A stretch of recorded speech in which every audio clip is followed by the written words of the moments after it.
Hello, my name is Jessica Meekum, and today I'm going to be talking about posting in the General Journal. Posting in the General Journal is something that you do very frequently when you work in the accounting world. I work as an accounting assistant, and it's something I do very frequently. So here is just a layout of what the General Journal looks like. You'll notice up here we have numerous headings, the first one being our line number. Second is the date. Then we have the account title / description, which is where you're going to let us know what accounts you're debiting and credit, and then also what happened in that transaction. Then we have the posting reference number. Then we have our debits and our credits.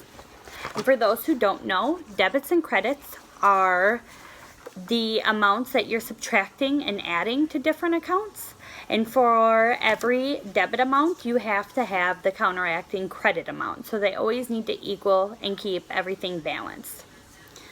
So the first thing that you do is you're going to post what line number you're working on. And here we're starting on line 1. It doesn't have to be 1. You just, whatever line you're working on is then the line number. Whatever transaction number would be a better term for it. The next step is to then post the date.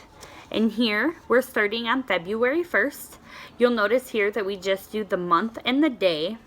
It doesn't necessarily have to be laid out February 1st like that. It can be 2/1 or however you are comfortable doing it. However, it needs to remain consistent throughout the whole journal.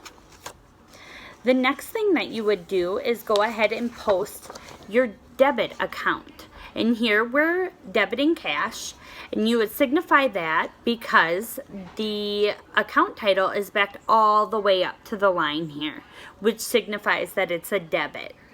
And when you debit cash, it then increases the cash account.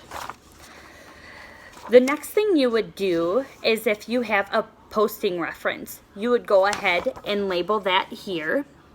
A lot of times you have to have backup for what transaction you did. So if you had a sale, you would have a receipt number that would be in the sales receipts journal. The next part of posting in the General Journal is then to record the transaction amount. And here it's $500. And again, we know it's a debit because it's backed all the way up to the line, and you always post your debits first. And then we have our debit amount here at $500. The next step would then be to go ahead and post what account we're crediting. And you can tell it's a credit because we indent the account title just a little bit underneath the debit.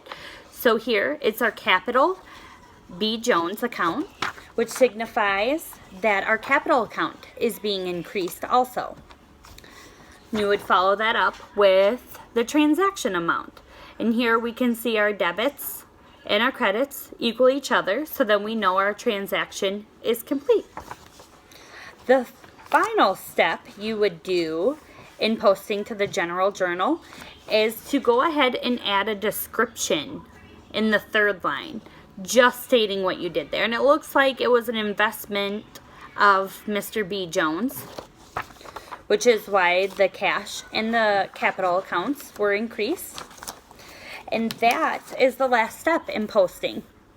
So once you get a couple of transactions, you can then see how it starts to play out here. They can get quite scary looking once you have a couple hundred of them.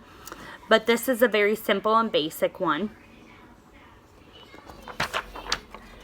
And that's it.